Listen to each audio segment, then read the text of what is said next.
En aquel tiempo dijo Jesús a sus discípulos: «Tened ceñida la cintura y encendidas las lámparas.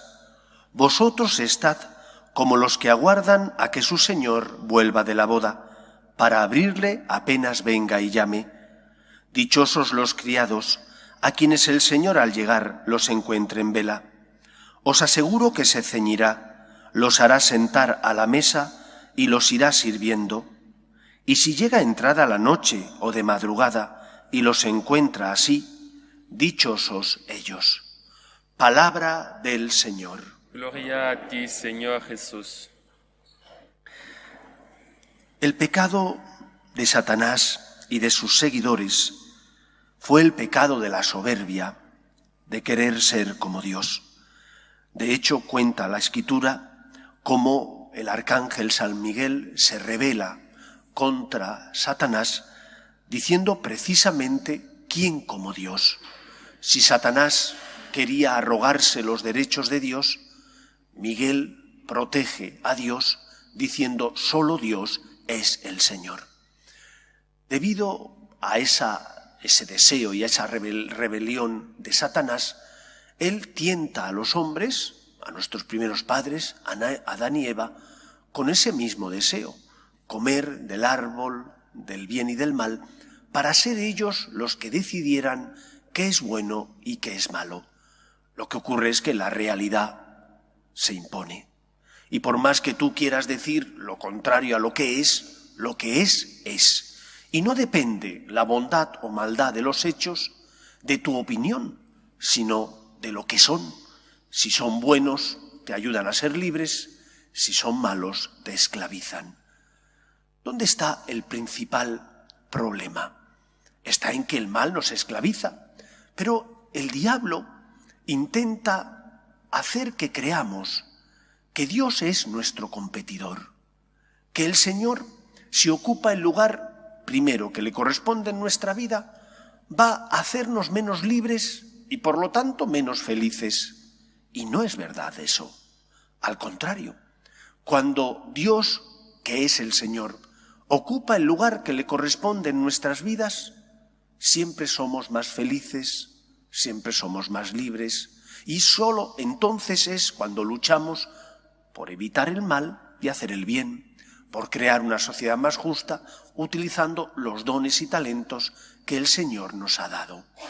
Dios no es tu competidor, al contrario, Dios es tu creador, en el colmo del amor, aquel que envía a su Hijo al mundo y permite que muera por ti para salvarte.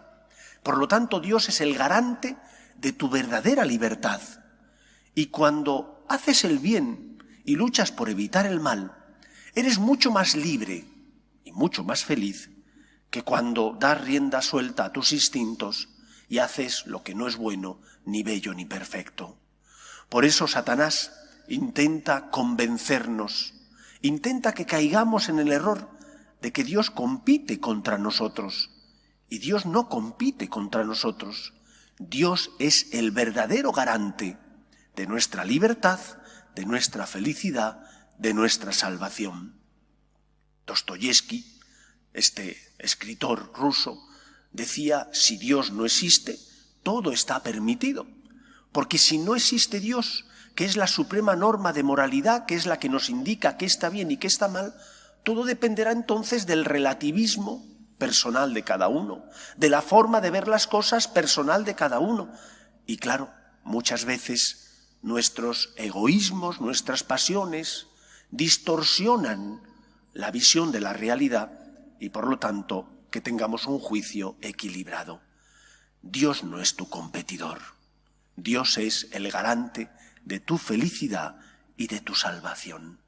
Y aquel que está en vela, es decir, aquel que quiere darle a Dios el lugar que le corresponde, aquel que lucha no por competir con el Señor, sino por dejarse guiar por Dios, aquel que permite que Dios como Padre le dé su abrazo, dirija sus pasos, experimenta que ese Dios que se ha hecho pequeño, que ese Dios que envía a su Hijo al mundo, que ese Dios encarnado, le sirve, es decir, comparte con nosotros su amor y su misericordia.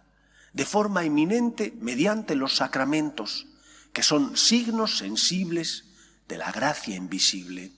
Déjate, por tanto, consolar por Dios, déjate alimentar por Cristo, sobre todo mediante ese sacramento que es la fuente de la vida del cristiano, que es la Eucaristía. El Señor no viene a quitarte nada, viene a darte, a restituir en ti la dignidad que el pecado de nuestros primeros padres nos quitó y a elevarnos nada más y nada menos que a la dignidad de hijos, compartiendo Dios con nosotros aquellos dones espirituales que sólo estaban reservados para Él. El don del amor de Dios, el don de la vida divina, el don de la vida eterna.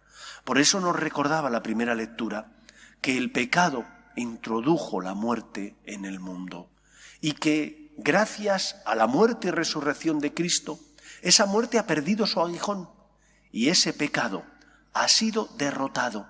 Cristo ha pagado la deuda contraída por nuestro pecado. Que en lugar de la soberbia, que es el pecado de Satanás y sus seguidores, el Señor encuentre en nosotros humildad y agradecimiento. Él es el Señor, pero un Señor que nos sirve, que envía a su Hijo al mundo para salvarnos, que no quiere la muerte del pecador, sino que nos convirtamos y vivamos, para que de esa manera tengamos vida, la vida divina, y la tengamos abundante. Acércate al Señor con humildad, ábrele tu corazón, Él solo desea tu salvación, tu felicidad. Que el Señor nos ayude a comprender su amor. Nos ponemos en pie.